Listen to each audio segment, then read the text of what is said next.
Another Gay Horror Pod with Stuart Ross and Jesse Tabert.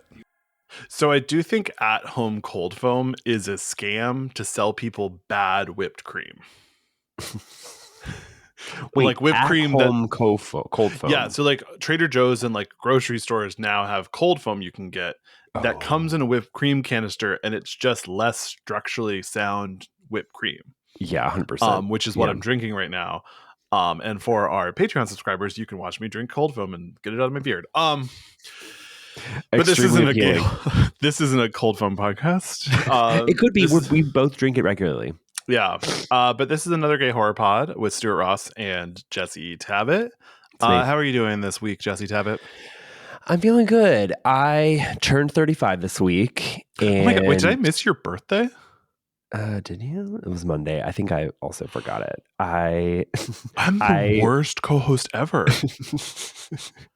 I'm so happy birthday. We're recording this on Monday on your birthday, so I'm wishing you a happy birthday. And we're not recording it 5 days later. Exactly. I feel totally fine. I feel unfazed. I've never been a birthday person. But this go around, my sister was in town, and we had fun. We bopped around. We saw Paranormal Activity on stage, which was wild. I missed it. I completely missed it. I think you still have to. Is it done? You still I think have it's time, done maybe. Today. Damn. You still go as soon as we get off here, honey. Gotta say, wild, just full of magic tricks, and I can't recommend it highly enough. And it's so funny because I feel like, no offense, I don't want to be ageist, but the theater going audience for Paranormal Activity is, like, from what I understand, pretty young. The theater going audience generally older. And so my sister and I were just surrounded by people like ages like 50 and up, and just seeing them react to like Paranormal Activity-esque scares was truly magic. And they were like, oh my God, like blah, blah, blah, blah. It was a great audience experience. So yeah, that happened this week. It's been a very busy week at work. It's I'm tired. You've been bipping and bopping around. I've been bopping around all over LA County, and luckily I'm glad. Some other counties. Some other goddamn counties. Orange. Don't even know her. I was in Long Beach this week. Anyway, how are you? I'm struggling. I'm struggling. I do. First of all, if you are watching our video, you can see that I have the tail end of an eye infection, which is my second time getting it this year. That's crazy. It was not as severe as the first time I got it when my entire eye closed. Jesus. But the first time I got it, I went in person and got a steroid shot, and it was cleared up within a day. Now I'm just relying on my own broken body and antibiotics, and it's taken I started antibiotics Wednesday, and it's Saturday morning, and my eye is still wonky. But it doesn't hurt, and it's not like, I think it's just still swollen, but I think the infection is cleared. Yeah, it doesn't look bad. Like I just look a little like Forrest Whitaker. You look like you're winking at me like constantly. Yeah, which honestly I am. You are. So nothing has changed, really. I'm glad it's clearing up. That's crazy that it's the second time this year. Yeah. The first time was when I was working on that movie, and I had to like call out sick on like day 7 of production on a movie. And I was like in urgent care, like on the phone with people, like, can someone pick up the catering? Oh my God. Wow. Do you think it's stress related? It has to. Although this actually started Thanksgiving weekend, so because this week was crazy. Cool. I can admit it now because I have finished one job. I have been working 2 full-time jobs this week. You have because when you go almost a year without working, you kind of just have to do whatever you're going to do. You gotta dial in. I ended up leaving. I've been working on SWAT, the reboot, for the last 3 months. You didn't know that there was an immediate reboot to the show you've never heard of, but there was. It's like the #1 show on Netflix worldwide, so of course they're going to instantly reboot it. I don't know if it's going to go on Netflix. I don't know where it's going. But now I'm working on a new show, which is a better show, but I can't talk about it yet. And they texted me Monday and were like, hey, you know how you're supposed to start next week? Can you start today? Oh my God. And I was like, sure, yeah. And they like knew I was finishing up another job, and they're like, yeah, just like, oh my God, at your leisure, respond to emails. And then like yesterday it cut to me like stealing a producer's office to talk for 30 minutes to the producer on my new project about what we were doing. And I did actually acknowledge yesterday to my boss that I had been working 2 full-time jobs all week, and he's like, I sort of figured it out. Jesus, like, yeah. That's the thing about being unemployed is like all of a sudden you go from 0 to 60 when things get back to quote unquote normal, and then they're not normal, and then you're spinning. Yeah, thankfully it was only 1 week. Okay, good. And from now on, I'm working from home until at least January, which I never get to work from home. So you're happy about that? So, I'm happy about that. So I get to like sleep. I don't have to wake up at 5:30 every day to work out and then go to Santa Clarita at 7, and it'll be like a nice change of pace. Right, but I'm tired, struggling. We're again just the two of us recording via video chat because I was like, I don't want to walk down the hill. I know. I woke up and crawled to the kitchen this morning. Luckily, the light is really good for both of us.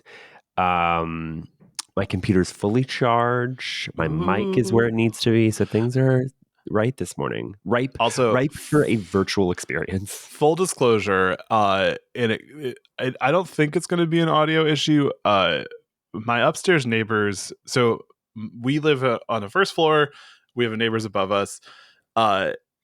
There's a kitchen above my bedroom, which is just a terrible design flaw in my apartment.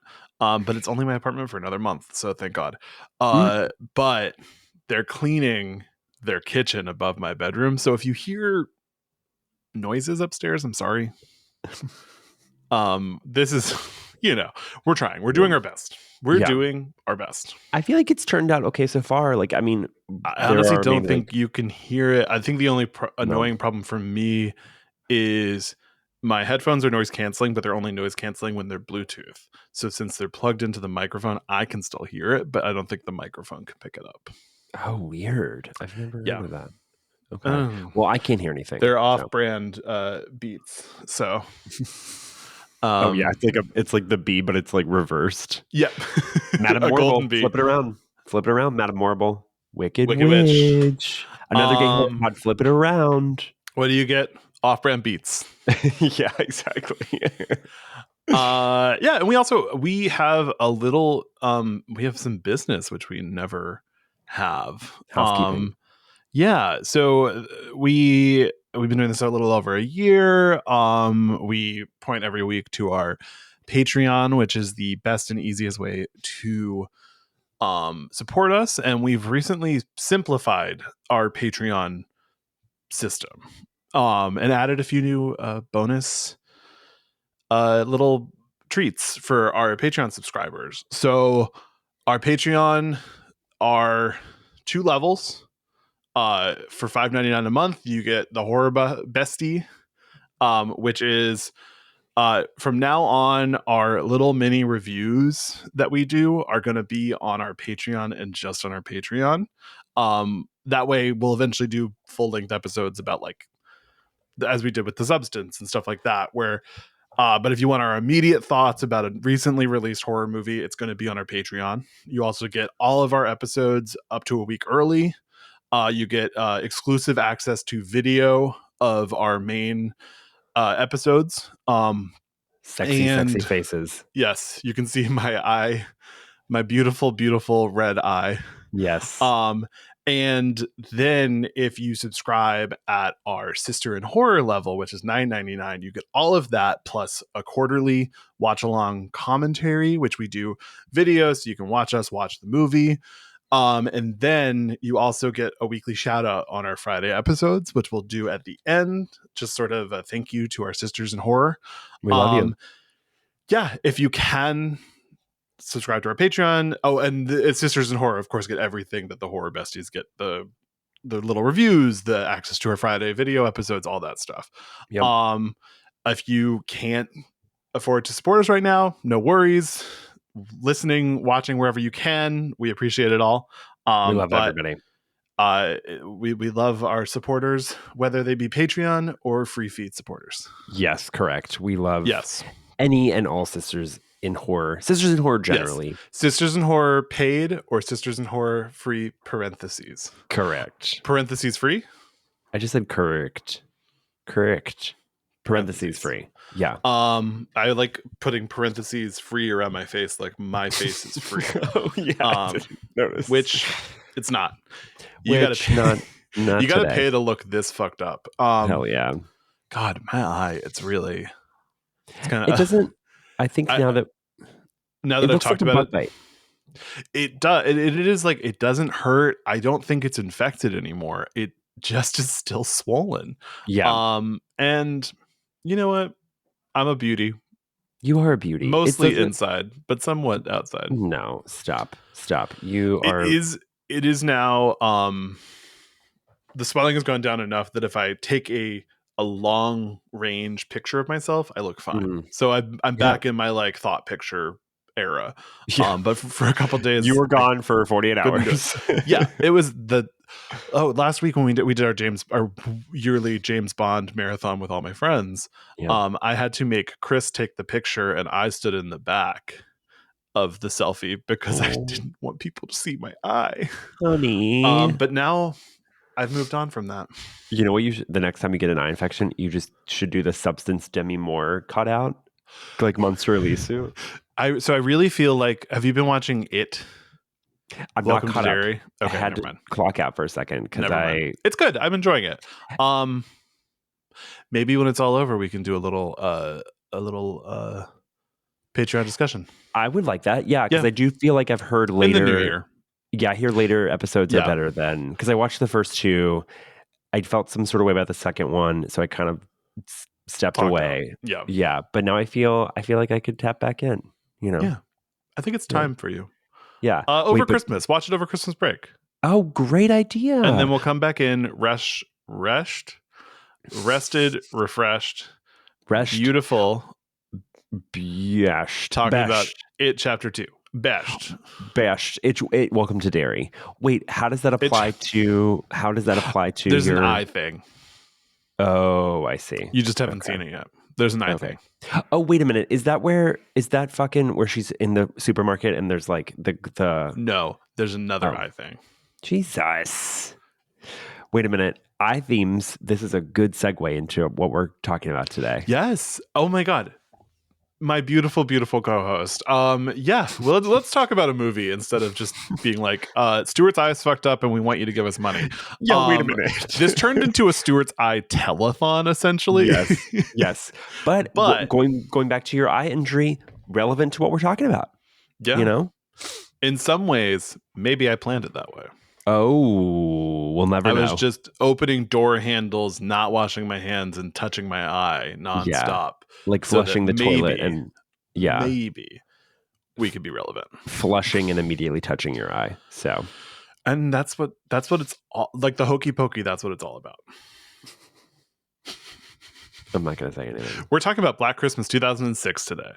A goddamn masterpiece. If I ever nasty piece of work. I forgot. So content warning. For this week, child rape. Yeah. Incest. And then next week, we're doing Silent Night. I want to give you a preemptive content warning for that one. Starts with a sexual assault. If it's not part of your journey, don't watch the movie. Just listen to us talk about it. Or maybe don't listen to us talk about it. Yeah, maybe clock out. I've kind of forgot that all these Christmas movies are so fucked up, but it's because you're like connecting the dots of like, oh, it's the holly jolly time. Rape. Yeah, this one really is uncompromising in its brutality. I mean, not even, yes, it's very violent, but like you just said, there's incest and it's like, wait a minute, what the fuck? It goes hard and I really appreciate it. So I really appreciate it. It goes too hard. You think so? I do think so. I think this movie is like that kid in middle school who sort of like lies and says like, this weekend I did drugs and had sex with a high school student, and you're like, you're a liar. Like, you're just, it's like an immature overcompensation, and that's sort of what this movie feels like. But complimentary. Yeah, but also that instead of lying, that kid actually did those things. Yes. That's what this movie is. This movie actually goes there. But yeah, it's the same inclination though, where you're just like sort of making stuff up dark. Yeah, I think I would feel similarly if it weren't for the fact that the movie is like so stylish. Oh, I really love like all the. Well, I didn't realize until watching it this time that so much of the talent behind the camera is Final Destination related. Yeah. It's like almost every producer, like Glenn Morgan, both directed and wrote this. Wrote and a couple of the finals. Wrote the original Final Destination and the third, I think. Yeah. Which is probably how. So we have one of the tanning girls is in this movie. Yes, that's right. And then also our beautiful, beautiful Mary Elizabeth Winstead. Our queen. Queen and mother. And then your favorite. Well, both of our favorites. The teacher. Andrea Martin. Well, Andrea Martin, yes. So, but the French teacher from the first Final Destination, the one who was who was a chaperone on the trip. Kristen Cloak? Is that her? Maybe. No. She is wonderful in this movie. So she is married to Glenn Morgan. Oh. Yeah. Did not know that. She pops up on a lot of his stuff because he did Millennium, the X-Files spinoff, and she was on that. So she was also in an episode in X-Files. Which might have been where they met because that predates their marriage. She's wonderful. And her hair in this movie looks so good. Oh, I gotta say, all of their hair, the hair in this movie, no wigs. I think it's just genuine. You think so? I think it's all wigs. Katie Cassidy in a wig? Maybe not her. I think Mary Elizabeth Winstead's in a wig. Yeah, maybe. Her hair is so thick in this movie. It's crazy. Okay, well, let me back up and say the wigs in this movie are great. I thought they were great. No, it's a movie that it is because we covered 1974's Black Christmas last year, which is a lean movie. Yeah, much different. And this is, I would say, the positive side of the Halloween remake. Yes. Which just throws so much at it. And takes a really lean movie and way overcomplicates it and adds way too much stuff. This is the positive way that could turn out, which is just like you're overloading us with all this stuff and it works. Mostly. I think this movie is about 10 minutes too long. It's almost a parallel to the Hills Have Eyes remake, which came out around this time, which really, compared to the original, sort of like over stylizes complimentary and heightens the brutality. And I don't know, I totally see what you're saying about it being too hard, but I admire it. I mean, I like for this movie, going there. But I think it's like dark. I think it's dark. I think, I mean, don't get me wrong, there's some missteps, but I think it's like simultaneously like not good and also a masterpiece. Yeah, a perfect movie. I think actually 10 no notes, also fucked up. Yeah, fuck that. Screw what I just said. It is like really good. I think I'm like, bad. No, there's thought and art on display in every shot. There's thought that goes into most of the shots in this movie. I would say maybe if not art style. Yes, and that's the T. That's the T, mama. That's the T, mama. Well, back to our discussion of the Final Destination. To boots. Yeah, because Final Destination is a stylistic movie. It looks like a Final Destination movie.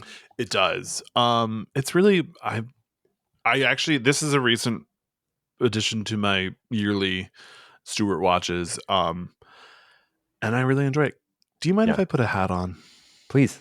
Okay, I'll be right back. Sorry. Yeah. No, it's fine. I'll talk to myself.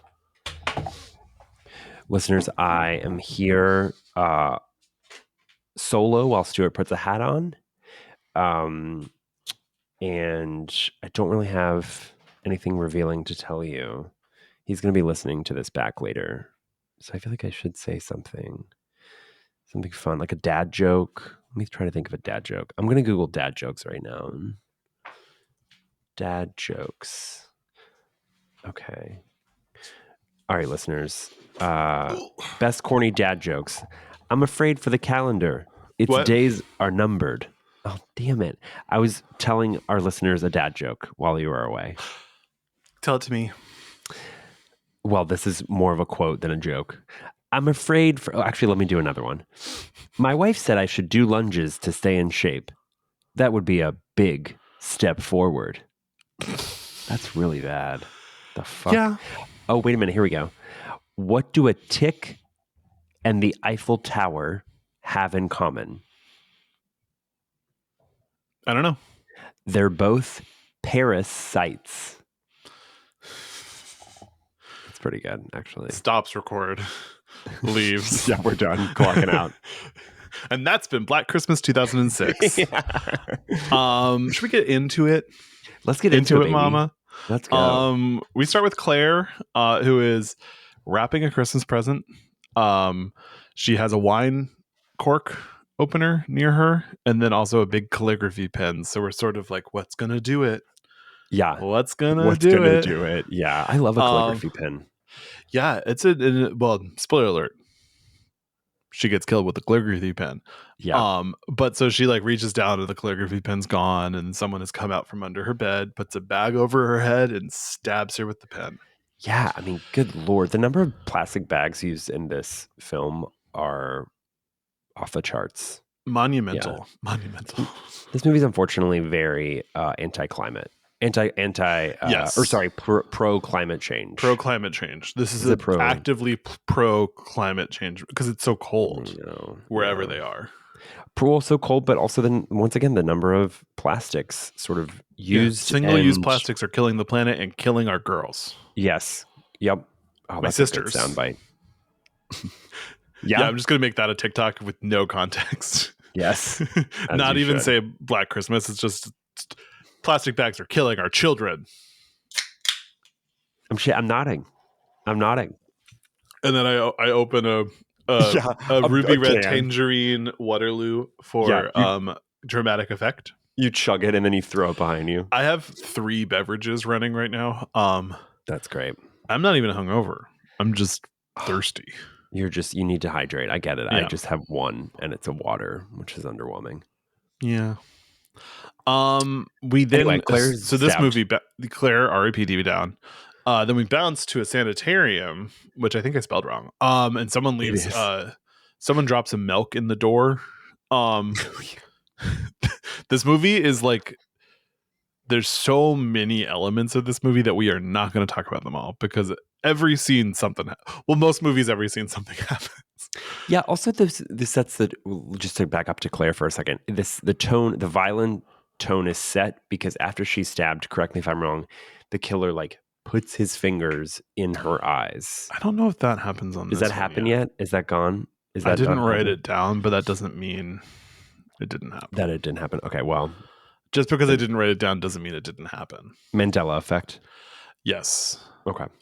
We get a lot of eye stuff, which was triggering for me. Yes. As a person of the eye community. Yeah. The only person on this podcast who's a member of the eye community. Yeah, I'm anti-eyes. Oh God, you hate them. You love plastic and hate eyes. Yeah. Sorry, listeners. So we're at a sanitarium. A milk gets left, leaving a door open. A Santa Claus comes in, and a cop is like, exposition. Yeah. You don't want to be in here because this creepy yellow guy hates Santa Clauses. Yes. Because remember, he did that murder on Christmas, and he's like, "Is him?" Then it's not immediately clear that he's yellow. For me, at least. I did write creepy yellow guy eating food with hands. So okay, so you clocked it. Yeah, this was a I don't want to say a big time for yellow guys, but remember in Sin City, oh God, that sounded really. I didn't cut that. No, they're literally. No, you're not being racist. Their skin is yellow. Yes, because of some sort of liver disease. Yes. So if you recall, in Sin City, Elijah Wood. Is it Elijah Wood? No. Nick Stahl. Yes. It suffers from the same affliction. So I think something was in the air. Liver disease. over at Fox Studios, or no, who produced Sin City? You know what? Got this. You look totally. Oh, you're looking to see. No, You're like, I was reading out. a text message. Wow, great. Sorry. Well, I'm going to fuck off. That's fine. Oliver Hudson, famously in this movie. Famously, he looks so cute. He is so old. I know he's like supposed to be. He's 10 years older than Katie Cassidy here. Oh my God. And he looks it. But I think he's supposed to be like kind of a towny weirdo. Yeah, for sure. They position him as the potential killer. Oh, excuse me. Whoa. I had one. I don't know what to tell you. We meet all the sorority girls. Girls. We meet girls. We meet Andrea Martin, who is our only returning cast member from the original, and she's now playing Miss Mac, the sorority house mother. It is interesting because Claire is the same name as the first kill in the first movie, but like in the first movie, Olivia Hussey is Jess, and in this movie she's Kelly. Katie Cassidy's Kelly. I think that's there's so many extra characters in this movie, and when your lead four girls, even at the time, were Katie Cassidy, Michelle Trachtenberg, Mary Elizabeth Winstead, and Lacey Chabert, who all were sort of at least recognizable. Yes. If you name one of them Jess, you're going to know who lives and who dies. But if you don't name any of them the names of the original movie, it leaves up sort of a mystery of like who's going to die. Like any of these women could die next, or they could all live to the end. They're all relatively famous. Yeah, well, I also think this movie is like different enough from the original that even I could see them while writing this movie being like, we're going to name them, the same names and throw you for a loop and not kill them. Gotta say, incredible cast. Like the fact that they are all in one movie is wild. I mean, Michelle Trachtenberg alone, R.I.P., is wonderful. Yeah. Like Mary Elizabeth Winstead, our queen, great Southern belle in this movie. She's got this weird accent. She is Southern in real life. Yeah, that's true. Yeah, she's from North Carolina. But I gotta say, did the accent wacky as hell? Yeah. Katie Cassidy, where's she been, dude? I don't know. She was on Arrow. She was on Arrow, but I mean, God, she's so great. She's so great, and she and Oliver Hudson are good together. I was like, you know what? I believe your chemistry. Okay, so it looks like the last thing she was in was a movie called Bunker, which, gotta say, looking at the poster, Katie Cassidy, come back to mainstream horror, please. We miss you. We need you. I'm sure she's choosing not to be back in mainstream horror. Yeah. I'm sure she's like, I want to do a movie named Bunker. Also, the sort of drunk of this movie is really great. And drunk. She's one of the tanning girls. Oh. From Final Destination. She's Ashlyn, I think. She's great. And she steps in, I think, in the original, the house mother was the drunk. Yes. And so I think but also Margot Kidder was the drunk. In the original, all of them are the drunk. Oh, that's true. That's true. Because Margot Kidder, there's a scene where she's trying to give a child alcohol. Iconic. Yeah, the original is a very drunk movie. Yes. This movie is also pretty drunk, but slightly less complimentary. There's a little bit more. There's vomiting in this movie, and I don't think it's a more film. Viscerally drunk movie. Yeah. So we meet all the sorority girls. They're around the Christmas tree. They're doing their Secret Santa. Miss Mac, who's played by Andrea Martin, is sort of looking for the present for Billy under the tree. And they're like, and they're like, oh, Claire, I think she left to go be with her sister. And we're sort of just like getting the beat of who these people are. Right. I do think all the characters in this movie kind of like, they're all good, but they all kind of blend together. They totally do. And also they more or less kind of look alike. I mean, Katie Cassidy's blonde, but like, if they weren't, how do I say this? If they weren't who they are, I would have no idea who anyone was in any scene. And when I say that, I mean like if they weren't recognizable actresses, that's what I mean. Because the whole time I'm like, Mary Elizabeth Winstead's doing this. Exactly. I'm like, Michelle Trachtenberg, did she die? Yeah. And so we go back to the sanitarium.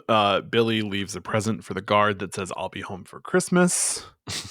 The Love guard by himself opens up the door, which is a very bad idea. Yeah. Well, he sees, Billy kind of like missing in the cell, quote Yeah. unquote, opens the door. There's a hole in the wall. Yeah. And previously, I think you covered this, but he told the Santa who was like handing out gifts, quote unquote, in the sanitarium, he said, Billy's tried to escape multiple times. Every Christmas. So, yeah. Security it's really his time of year. Yeah. What are you going to do? Yeah. Santa, the reindeer, and Billy. Yeah. He's on the sleigh. Billy on the sleigh, riding on one of the reindeer, maybe. Hole in the wall. Security guard's like, fuck. And then security guard gets fucked up by a sharpened candy cane. Shiv. With Billy at the other end. Yes. It's a pretty awesome it's a good kill. The deaths in this movie are really good.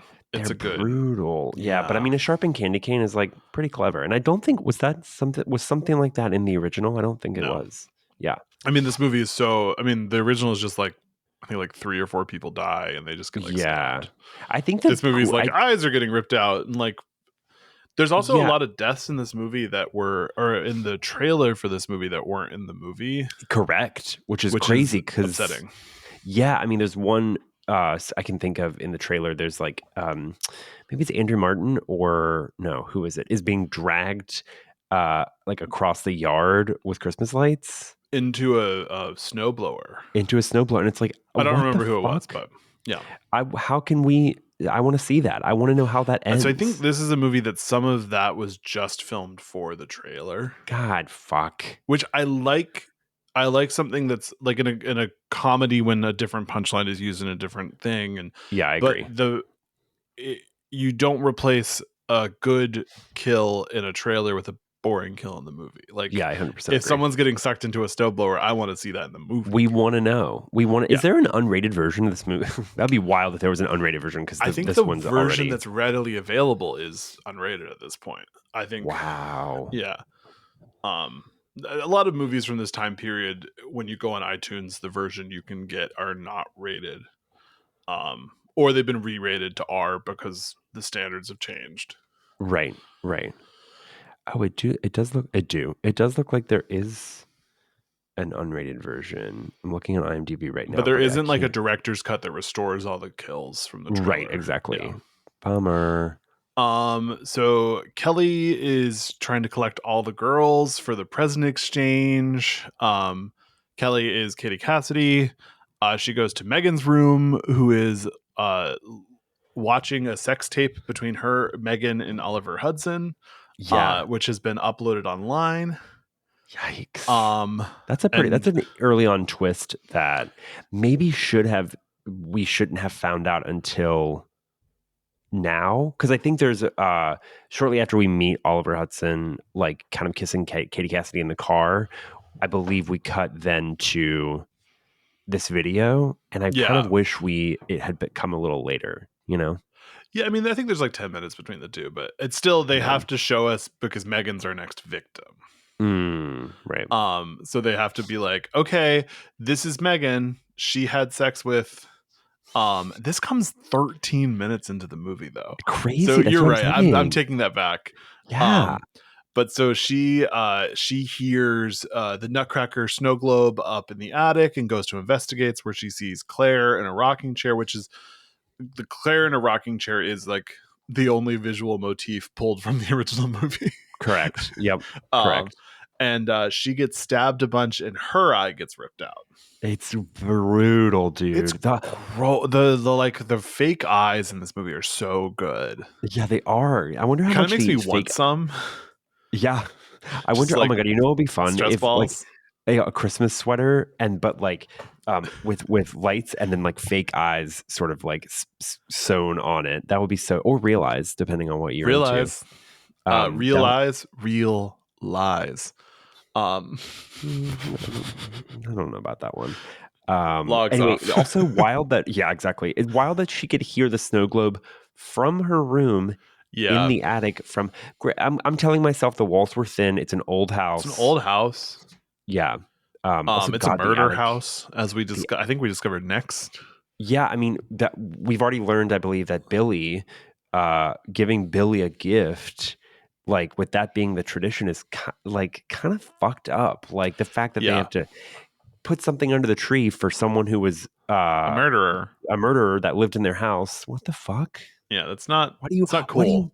Why do you want to memorialize that? You know, not to be all that one friend that's too woke, but is that me? Yeah. I believe murder is bad. Yeah. Speaking of murder, we now go back to the sanitarium where Billy kills a Santa off screen and sneaks out wearing a Santa outfit. Not a very secure sanitarium. No, because sanatorium. I think sanitarium. Okay. I think it's sanitarium. Also, the Santa really horny. He's like flirting with one of the nurses. This is just before he's killed. He says, "I wrote this down. Ever seen the backseat of a sleigh? You want to get laid in a sleigh?" Yeah. So I don't think he says that, but he should have. Yeah, he should have. Billy kills him, puts on the Santa suit, and puts the body in like a bag, kind of over his back. Yeah, like presents. Yeah, and then like Billy dumps it into the dumpster as soon as he gets outside, and we kind of see the victim's like hand or arm fully extended from the bag, and it's like, to your point of the sanitarium not being secure. Like, would no one have seen that? How did he get out? Yeah. Yeah, exactly. Yeah. I feel like even if it was just some guy in a Santa suit, they would but they should have him pull down his Santa suit and be like, "You're not a patient here," and then let him go. Like, you can't just like be like, "Oh, that's Santa. That couldn't be a patient." Yeah. Leave. I mean, maybe it's a really, really busy, loud sanitarium, and they just it's short-staffed. Slacks. Yeah. Lax. So Heather, who is, I think, Mary Elizabeth Winstead. Let's see. Okay, so here's the problem. I wrote character names, and I don't remember who any of them are. It's Heather. Mary Elizabeth Winstead is Heather. Okay. Katie Cassidy is Kelly. Michelle Trachtenberg is Melissa. Right. Lacey Chabert is Dana, and Mary Elizabeth Winstead is Heather. I feel like Dana is an underused name. Yeah, I love a gender neutral name. Have you ever met any? Oh yeah, I've met. I guess I've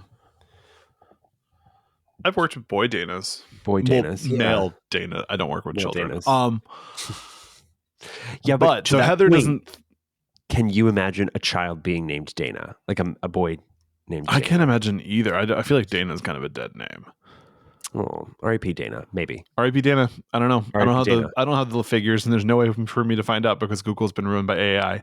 I'll Google how many Danas were last year, and it would say 17 Danas have been murdered. And I'd be like, what is that? Listeners, if your name is Dana, let us know. We'd love to hear from you. Call us. Yeah. Don't call me. Don't. So Heather, who is Mary Elizabeth Winstead, doesn't think they should do Christmas gifts for a serial killer. And then I agree. All the girls are like, actually, he wasn't a serial killer. He was a spree killer because he only killed in a short period of time and didn't have a refractory period and blah, blah, blah, blah, blah. And Miss Mac tells them the story of Billy Lenz, who was the spree killer who lived in their house. And he was born yellow. His mom didn't like that he was born yellow. It was a rare liver disease. Yeah. And then a nasty person. She ashes her cigarette in kind of an icon though. Yeah, and ashes a cigarette in his crib. This was kind of giving, and I wrote this down, Batman Returns. You know, at the beginning of Batman Returns, how the Penguin is the baby. He's like a baby, and his parents hate him, and he's eventually like tossed in a river. Yeah, this was kind of giving Batman Returns to me, which is also a Christmas movie. Merry Christmas. Full circle. Merry Christmas. Mm-hmm. So time passes. Billy watches his mom kill his dad with a hammer after he was nice to Billy and gave him a present. And then her and her boyfriend bury Billy's dad with Billy witnessing. Yeah. And that is what we learned in this. That's what we learned in this flashback. Yeah. Yeah. I kind of think they should have put all the flashbacks in the same time, and I understand that they separated them because a lot of the violence early in the movie happens in the flashbacks. Because I mean, when all your actresses are famous, you can't kill them. You can't kill them before an hour in. Right. So there is a long period of time where it is mostly flashback death. I also, something I do like, they really don't focus on Billy's face for too long. No. His face is, even as a boy, his face is either sort of covered in shadows or like positioned in a way that's difficult to see what he actually looks like, which is pretty effective. Makes him scarier for sure. Yeah. Even as a kid, you're like, who is this? Like, who's you this feel diva? bad for him, but like, you know, you really feel bad, or I felt bad for him because like shortly after we find out that we do have incest. God, we have the mother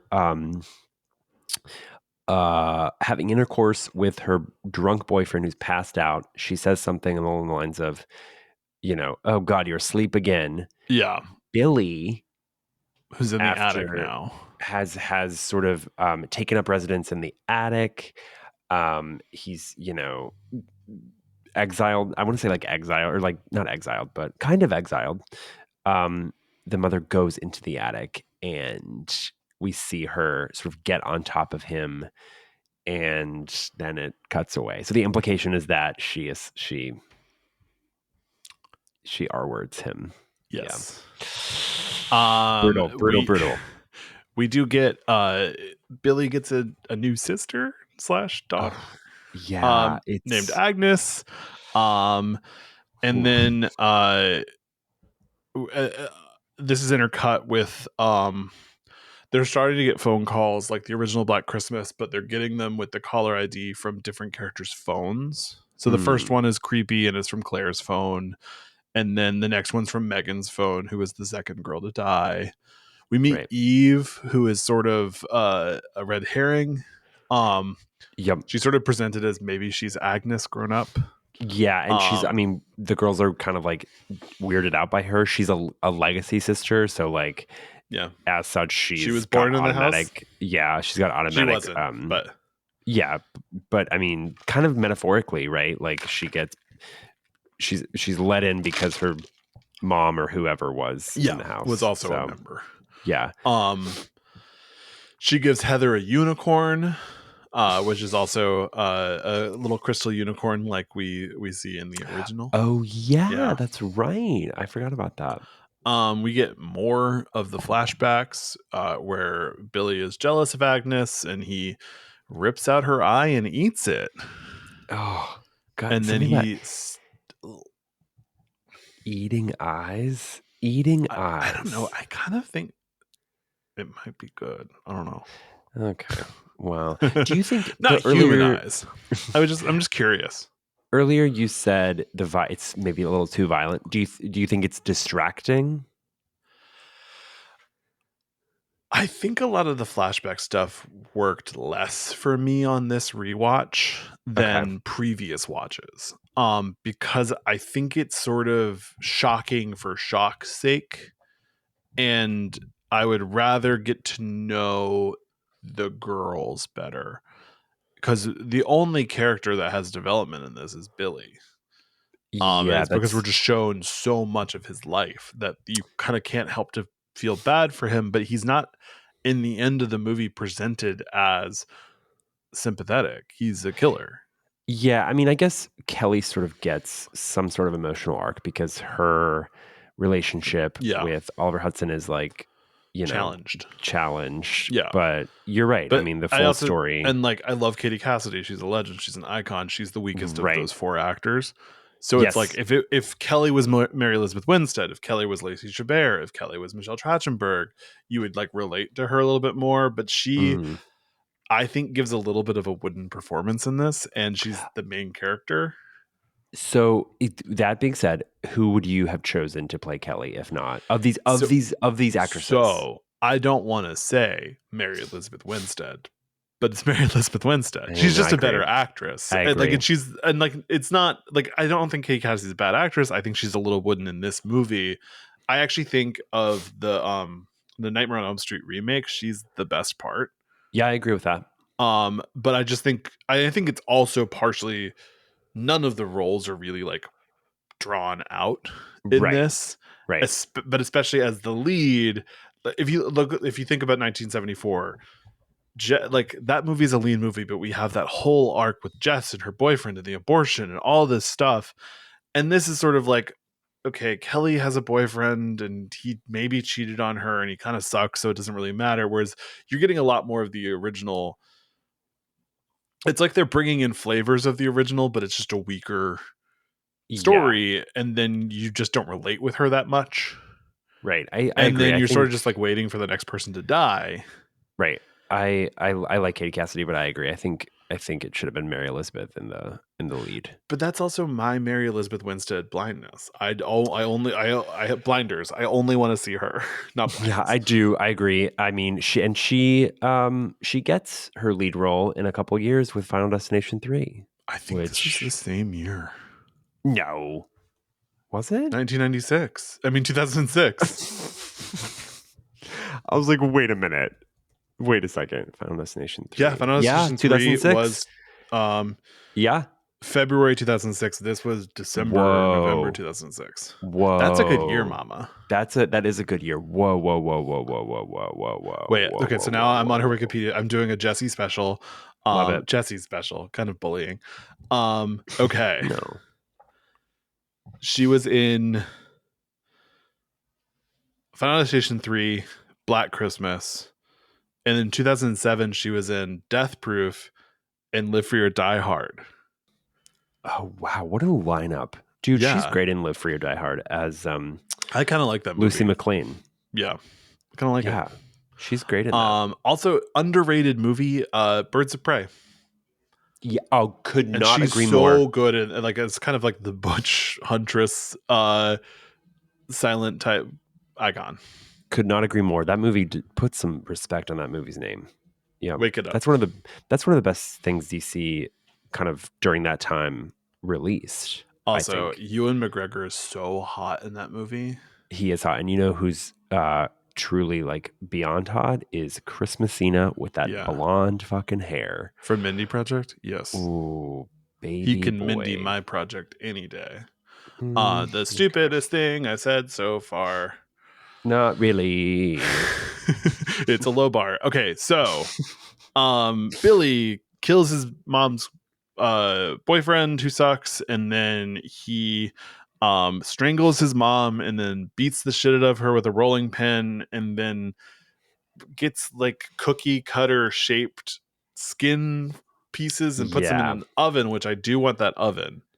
The oven was a cool, vintage see-through oven. Yeah, really cool. Unbelievably hot.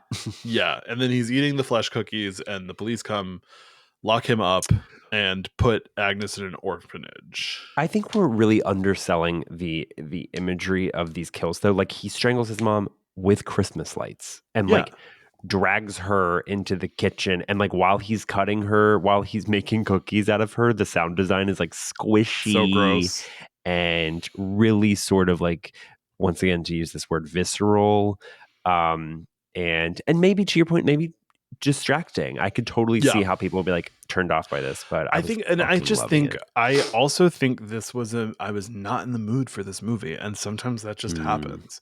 That's rare. Like I think I still gave it like a 3.5 on Letterboxd or whatever. Like, and that's I feel fair, but I just was like, it just is kind of. Sometimes you're like, sometimes a nasty movie is fun, and sometimes you're a little repulsed by a nasty movie, and that's how I felt when I was watching this, and that's sort of what I'm bringing into it today. I feel like I'm now sounding more negative than I meant to sound. But and now we're out of the flashbacks, and we're in the fun part of the movie. Right. Which is all the sort of nameless, faceless girls who are played by really famous actresses getting murdered. Yeah. But it is so like at this point we're 36 minutes into the movie. The 2 of the deaths are at the sanitarium, and 3 of the deaths are in flashback. So it's interesting how far we get into this movie. The next death isn't for another 20 minutes. And so it is sort of because they booked all these famous actresses, you don't want to kill them too soon in the movie, and so you sort of have to find ways around that. Yeah, I love that. But this movie also has a really high body count, 18. It does. Thank God. Thank fucking God. Okay. So we now meet Lee, who is Glenn Morgan's wife, Kristen Cloak from Final Destination. I actually think I like her better in this than I like her in Final Destination. Really? She's sort of she feels like a character out of a noir movie, the way she's talking. Yes. And she's dressed in like she's wearing like dark clothes. She's got dark eyeshadow on. Yeah, I think it's really cool. And she sort of just like walks in with a different energy, and it sort of wakes everyone up. It totally does, and I love that she lives for so long. Yes, I was really nervous that she was going to die immediately. Well, this movie is about sisterhood, right? But then again, I think having her be it's a muddled story where I think if she was Katie Cassidy's sister, this movie might be a little bit stronger. We're having her show up and we know her sister's dead. Right. It's sort of like a weird muddled point, but it's also like a man making a movie about sisterhood's never going to nail it completely. Yeah, that's a good point. I would have liked to see that. I mean, we know her sister is dead. We also know that she and her sister's relationship was fraught. Yes. And she like maybe is a little estranged, and I think they work to like make you feel sympathy for her in a way that feels a little forced. And if she were still alive, to your point, Katie Cassidy, I think we could get them because they have good chemistry together. Yeah, and I think she really I think leaving the flashbacks behind and then bringing her in, the movie wakes up a little bit. Because she's great. Like every time you sort of feel like you're getting somewhere with the characters in modern time, you flashback. Yeah. She's great. And then you come back and like you see the worst murder or like child rape you've ever seen. And then you come back and you're like, now let's have the girls be sassy to each other. And it's just a kind of adjustment. But then once like we lose the flashbacks and then Lee comes in and then you're sort of in the rhythm of the rest of the movie. And I think it's a little bit better. I almost think so. The Wikipedia page has all the flashbacks front loaded in the plot summary. I think they're doing it in chronological order, not in movie order. And I almost think if you had brought all the flashbacks into one telling, and I think it's probably how it originally was. And then they realized that they had 30 minutes without deaths, and so they split them up so you could see have a death in the middle. But I think if you had Miss Mac telling the story at the 14-minute mark where she starts telling the story, and you get the whole story, and then you go back and you can sort of stay with the girls, I think it might have worked a little bit better. Right, and we could have gotten the Oliver Hudson shitty affair like reveal a little later. Yeah. And just a little bit more time uninterrupted with the 4 lead girls. With the girlies, yeah, the dolls. Protect the doll. Not quite.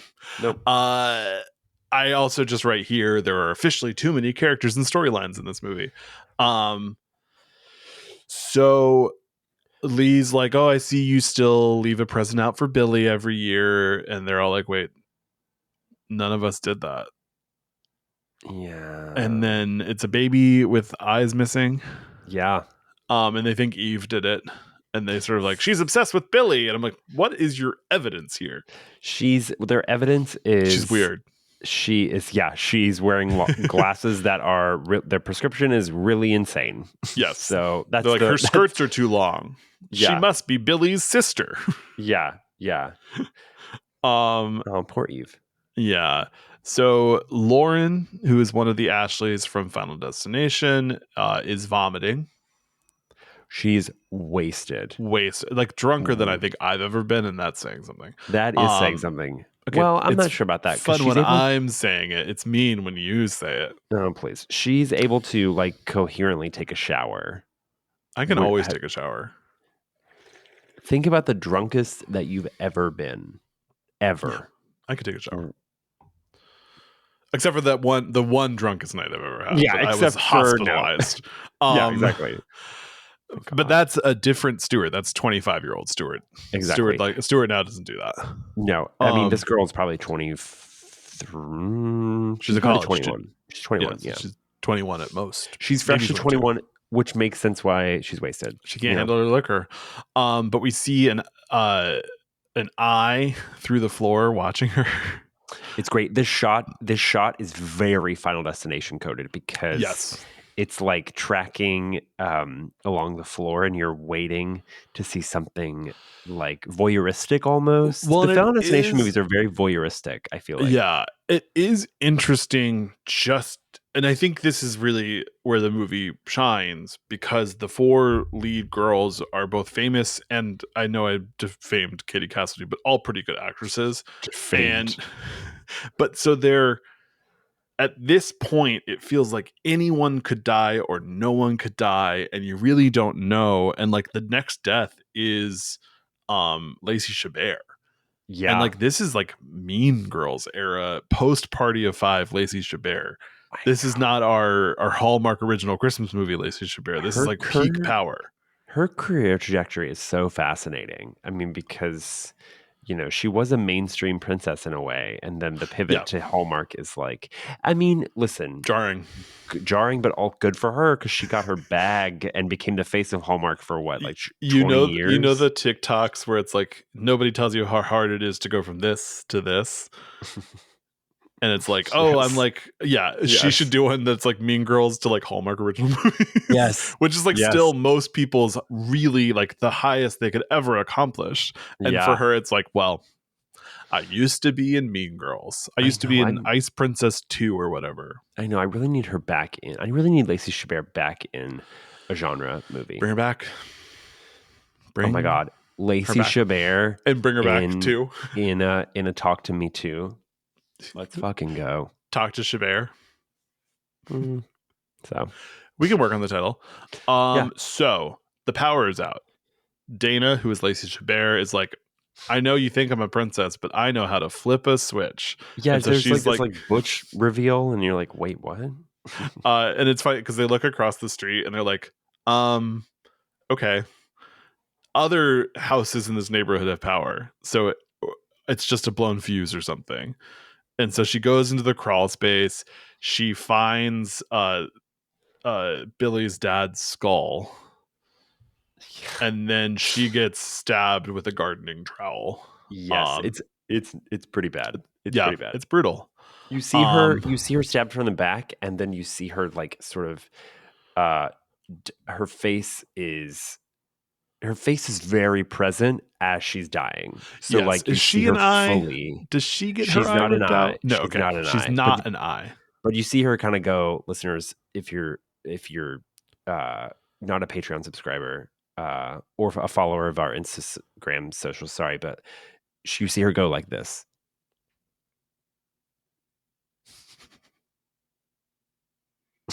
What are you doing? Like she just freezes. Like, you know what I mean? Like you get a close-up look of her, like dead. Deep it down. And I feel like that's like rare, you know? Yeah. No, as we've discussed, a very brutal movie. But like sort of complimentary. I think the brutality outside of the flashbacks is really good. I think the flashbacks are maybe a little just too much for me. But stylistically, like I want to see the flesh. Weak sauce. I'm a baby. I want to see the flesh cookies. I like that. The flesh cookies are definitely that was whimsical. Nice. That was fun. Nice. The rest is ripping an eye out of a child and child rape is just a little too much for me. I mean, Billy, like I do feel for him though. You know, he was once again exiled to the attic. He was assaulted by his mom. Like I sort of thought. I guess we can get to. I mean, Billy and Agnes are the killers of this movie. Yeah. I sort of felt like the first time I was watching this movie that Billy was going to be redeemed, and we were going to get flashbacks that reveal that he actually wasn't the killer, and he's coming back to protect the girls from his sister. because of how much, like, they show us so much negative stuff about his childhood. I was like, I don't think they can actually have him be the killer in this movie. I think it's gonna be like a mistaken identity thing. And then his sister is actually the evil one because she was spoiled. And she killed her parents because they didn't give her the right Christmas present. And then she is now killing the girl. And so I think that's sort of like the like what is wrong about this movie to me is how much like, again, the character with the most backstory is the killer. And they make you feel sympathetic for him, but they never like reward that in the end. He's just a killer. Well, he and his sister daughter, let's not forget. Sister daughter. Okay. Eve. They see her car still outside. They say, like, where? They're like, she's a murderer. And they go out and her head falls out of the car because she's been decapitated off screen. Yeah, they're like, Eve, you there? Eve? Yeah. Eve? Opens the door. It's like a Scary Movie 3. Oh, yeah. Her head's on the ground. They're like, Eve? Are you okay? Eve? And then so they go inside. They can't get a hold of 911 because the storm is too much. I am surprised. Well, they do get a hold of 911. And they're like, yeah, we'll be there in an hour. Yeah. So I was kind of surprised about that. I was like, oh, that's kind of a little... that I appreciated that not only were they able to contact the police said, good luck, girls. Yeah. You guys are on your own. You guys are iced up. Yes. Yeah. So Miss Mac and Heather, Kelly and Lee are like, no, we're not leaving until we know where Claire is. Right. Miss Mac and Heather are like, we're leaving. Miss Mac and Heather. They go outside. I like they're in the car and Miss Mac pulls out the like ice scraper. Yeah. And Heather's like, I don't even know what that is, darling. Yeah. And then Miss Mac goes out and she's like, fucking bitch. Like, yeah, she's like, I have to do this and blah, blah, blah, blah, blah. Yeah. And then she is scraping the window and she sees Billy behind Heather in the car. And then all of a sudden blood explodes to the car. Yeah. A true explosion. You don't see like how the kill is performed. You just see an explosive amount of blood on the windshield. Yeah. And then Miss Mac goes in and an icicle falls and impales her in the head. Yeah, she's like, I do like she's frenzied and backing away from the car, hits the garage, which triggers like an ice a sickle to fall. That is a Final Destination kill. That 100% is a Final Destination kill. Can you imagine how heavy that icicle must have been? That has to be a very heavy icicle. I also was like, is icicle... Do you know when you like see a word and all of a sudden you're like, oh, is that like sickle, like the tool, like the Grim Reaper carries a sickle? That's called a scythe. Wait, what's a sickle? Hammer and sickle. That's an SCYTHE. A sickle is a handheld agricultural tool with a curved blade and short handle. Spell it for used me. SICKLE. SICKLE. Okay. Yes. Same. Oh. No, I think I'm being stupid. No, but you're right. This is a tool, but I don't think the Grim Reaper. No, so I wrote out ice space sickle. The word is ICICLE. Yes. Yes, girl. Icicle is one word.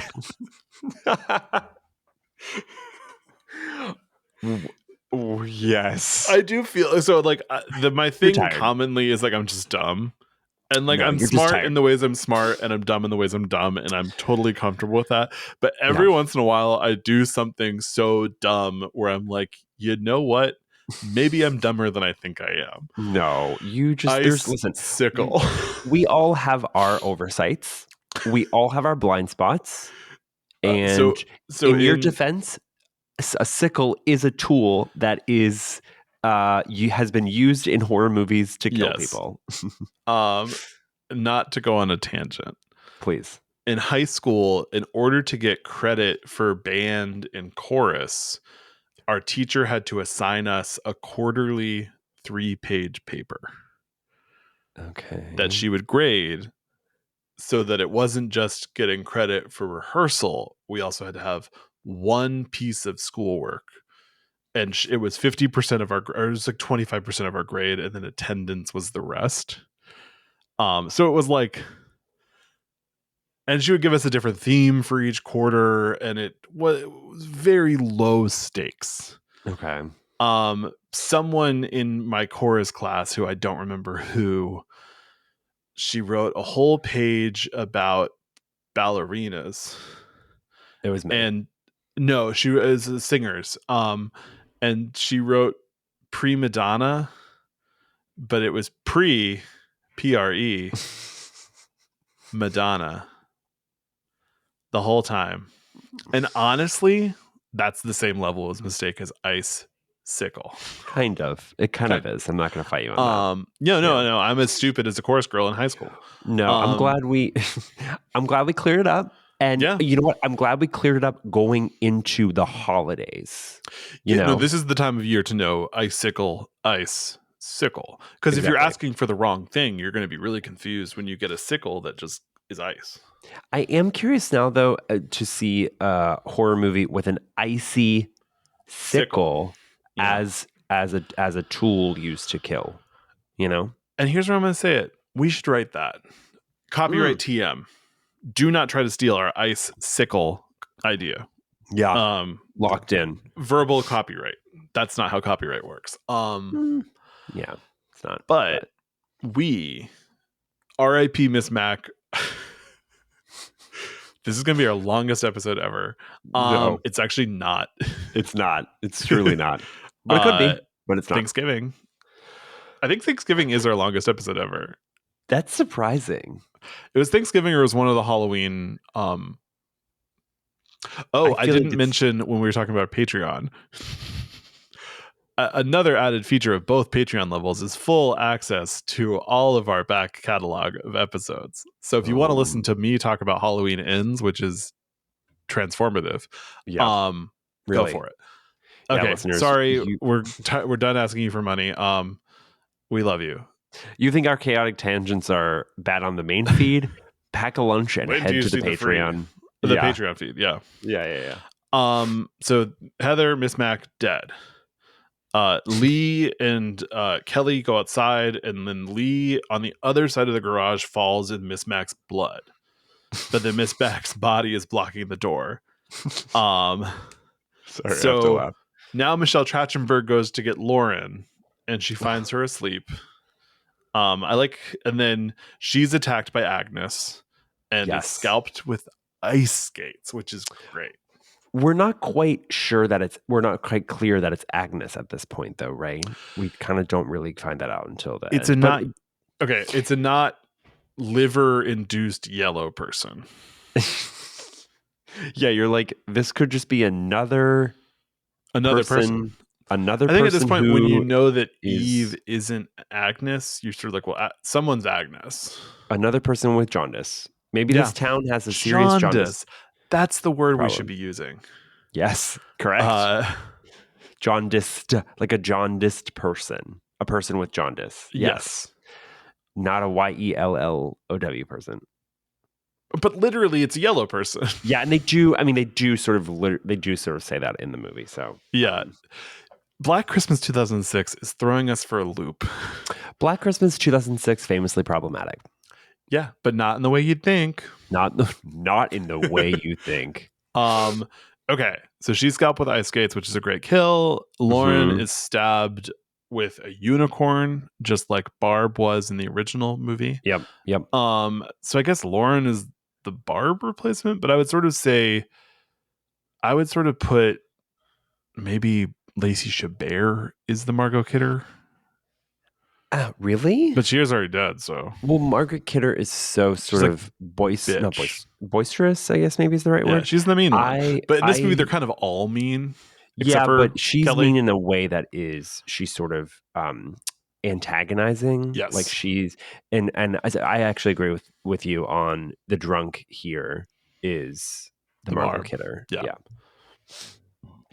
So, Kelly and Lee find Lauren and Kyle.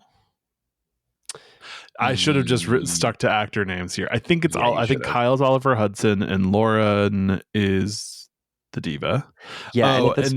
And then Kelly is like, what are you doing in here? Did you kill her? And he's like, no, I didn't. Yeah. I broke through her window.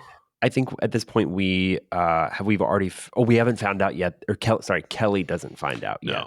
Yeah. And this movie is also confusing because there's information that we have that characters don't find out until like basically the end of the movie. Like right. Claire, and it sort of works better because in 1974, no one ever actually knows Claire is dead. The whole time you're looking for her, but there's not a point where you know that she's dead. Right. Or the characters know that they're dead. But we're waiting for them to find out, and they do find out, but they find out so late in the movie that you feel way too ahead of them. Right. So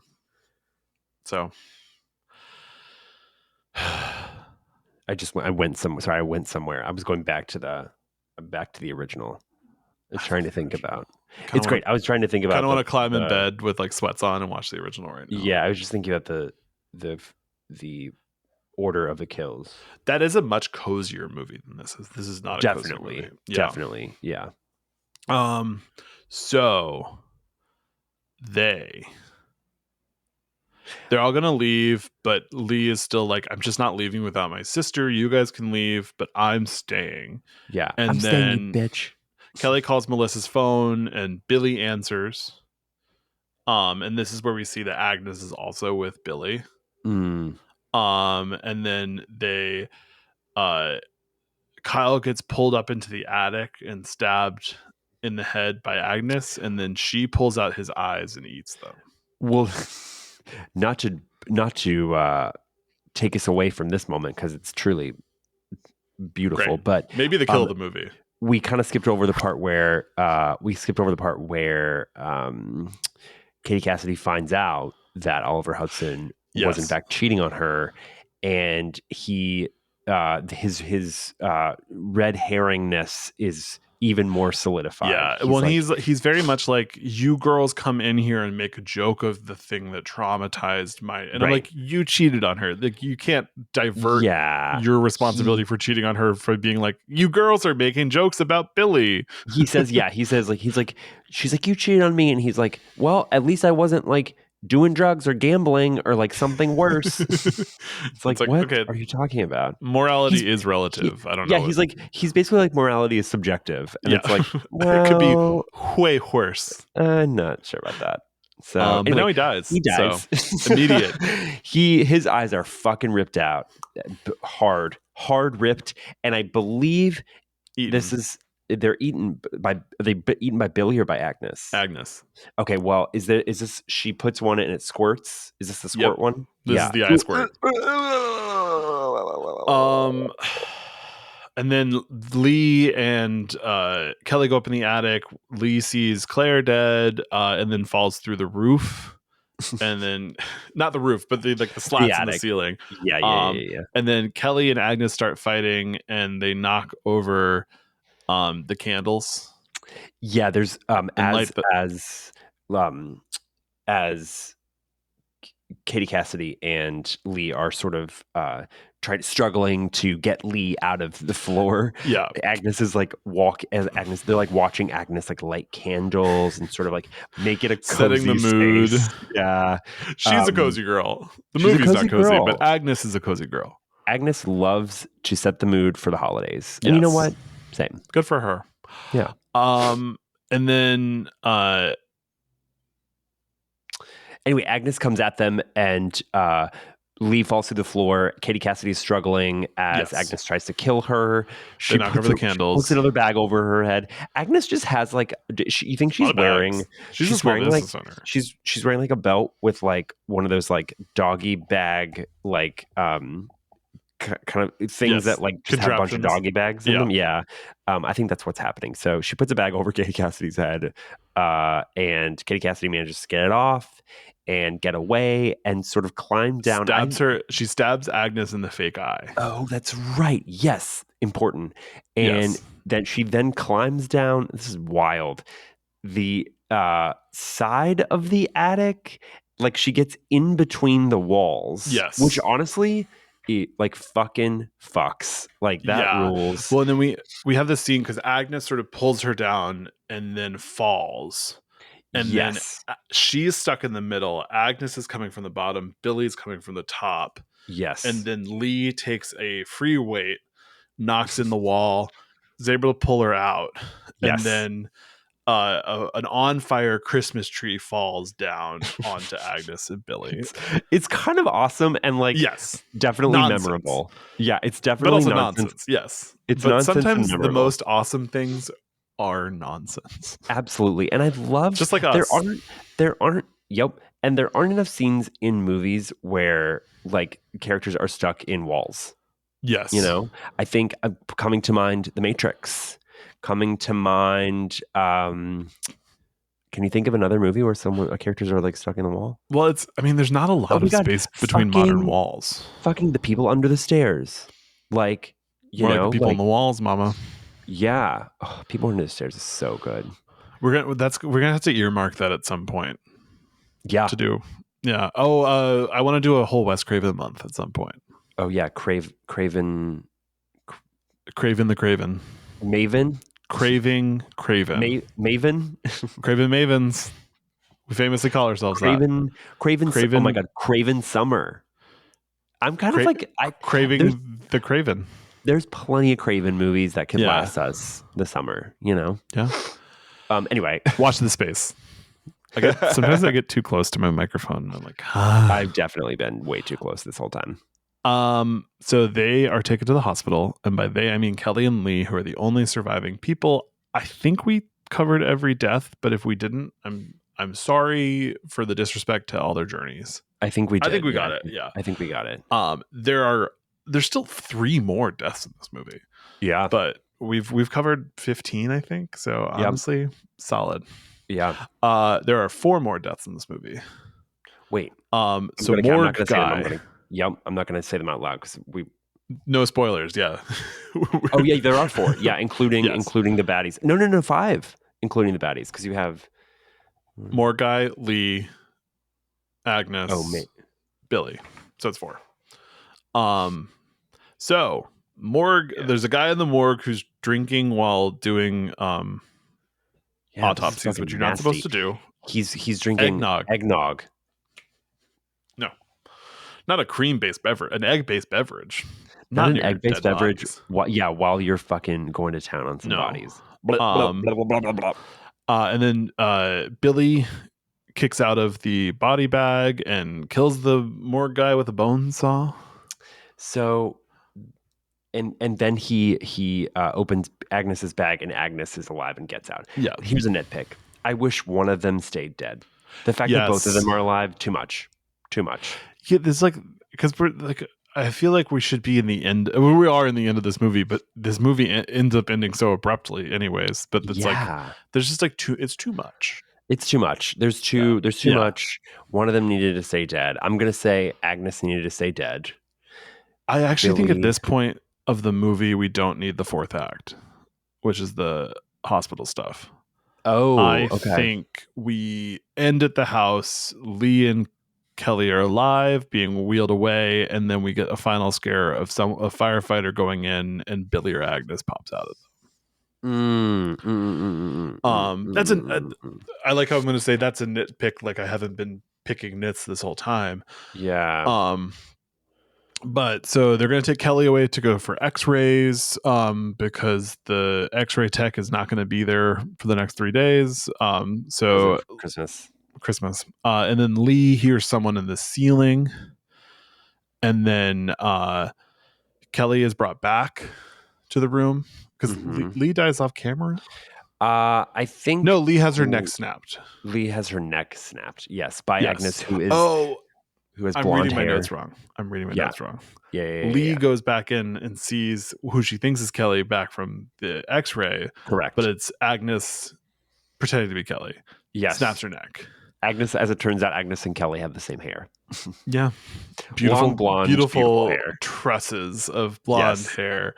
Yes. And then we get like a weird piece of not exposition, but like plot armor, where the nurse is like, "Oh, this door doesn't work well."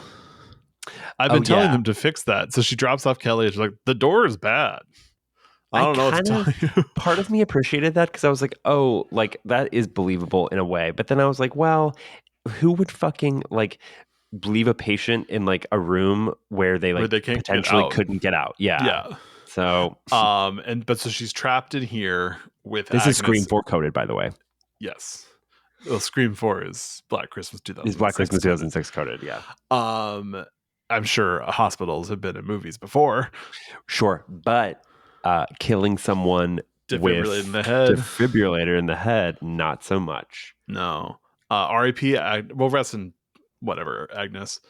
And then Billy comes after her, and they're able to get out. And there's sort of there's a lot of Christmas stuff happening. There's too many Christmas decorations in this hospital. It doesn't feel safe.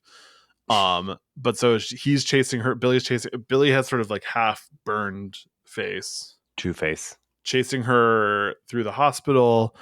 And she somehow flips him over a stairwell, and he falls and impales himself on a Christmas tree, guts everywhere. Beautiful. I do think beautiful. This is if we have to have the final fourth act, great addition. Yeah, it does feel. I wish the final shot was a little more artful, because it does feel kind of abrupt. It just sort of it feels like they had one chance. To do this. And they filmed it, and it was it. Yeah, the final shot is just like a vertical shot of him like on top of the Christmas tree, which is like the kill is great, but they could have, I don't know, put a little more zhuzh into the. And they don't end on a Kelly reaction shot. Yeah, I agree. I needed her to have a little blood in her face and just say like "Merry Christmas, asshole." Yeah, well,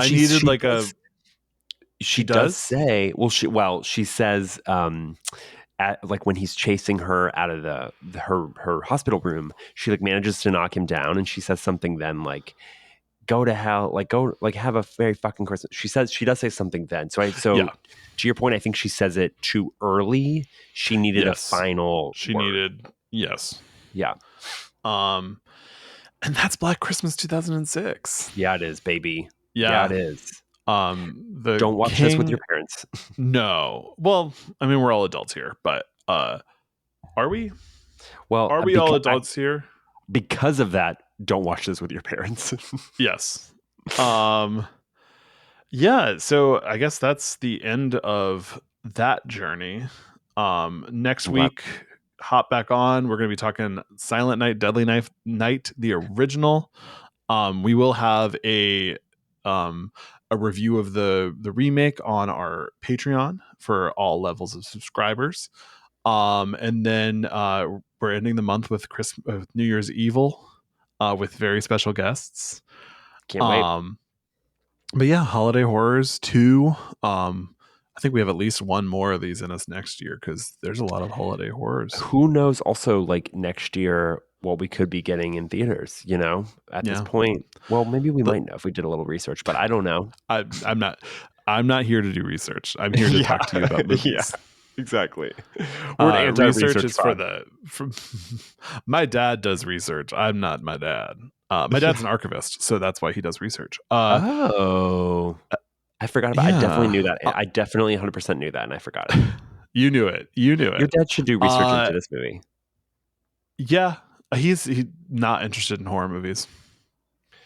You know what? Good for him. Respect. Good. Well. Yeah.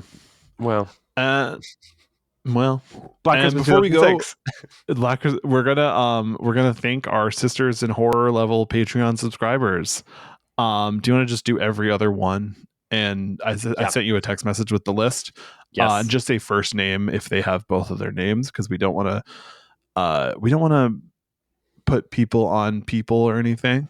Thank you, Erica. Thank you, Jess. Thank you, Quinn. Thank you, AM (demon mode). Thank you, Ray. Thank you, Scott. Thank you, Lucas. And thank you, Kevin. Thanks to all of our sisters in horror and all of our sisters in life. We love you. Sisters. I love you. Sisters are doing it for themselves. Sisters. Merry Christmas. Happy New Year. See you in 2026. Whoa. There's another episode coming out this year before 2026. So I don't know why I'm saying see you in 2026 , but you will see me in 2026. Yeah, and you'll see me in 2026. Yeah. Unless Black Christmas. Unless we have a Black Christmas. In that note, yeah. Bye. Bye.